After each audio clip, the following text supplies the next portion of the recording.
So this is basically your average incentive spirometer, and what it does is, again, push-ups for the lungs. And so as you take it, you have the numbers. I don't know which camera, but long story short, this is a volume of air. So this all looks familiar to you, and each one of these is written. So based off of someone's age and height, let's say their goal is to get to right around 1,000. Well, you have to basically take this.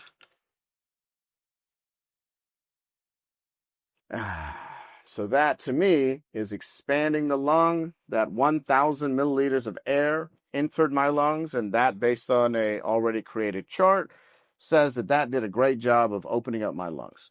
Well, no way to track this, as we discussed. So what the InSee is this is basically just a little device that is able to clip onto the bottom of the Viair, and once it does this, it snaps on right here. And basically, once this is done, you just hear that click, and this is easily removable. And so once it's done, you basically turn this on at the bottom, and a bunch of lights start coming on. And that red one is the alarm as well. So while it's sitting there, you can now take whatever you need, and let's say you have a goal of 1,000. See the green light? I made my goal. Good job. That's it. Now, our next prototypes are going to have all of this stuff. It's all red. It's all green. The whole thing lights up. So positive reinforcement. Once this thing goes, and you set it for 10 minutes or 30 minutes, and it's an alarm, if they haven't used this for 30 minutes or whatever it is, a giant red light comes on and it starts blinking. We have a beep that says beep, beep, so it reminds you of using it. So you now allow the nurse and the respiratory therapist that usually goes in and shows them how to use this and watches them. They don't need to utilize their time anymore, and they can only go in, and when they go in, they see the bottom of it, and they can read the screen on how many times they used it and how many successes they had. You can't really see it on camera here, but it's all kind of written right there.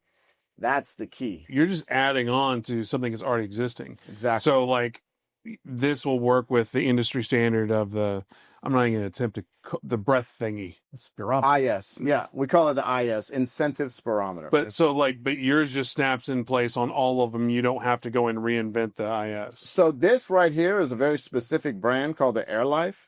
So here's the beauty of it. This specific one fits this, and this is basically the market. And this has about 65 to 70% of the market. So there's about 3 or 4 other ones, but we just did the industry one. Our patent and our design covers any type of incentive spirometer that we basically, all we got to do is change the molding. This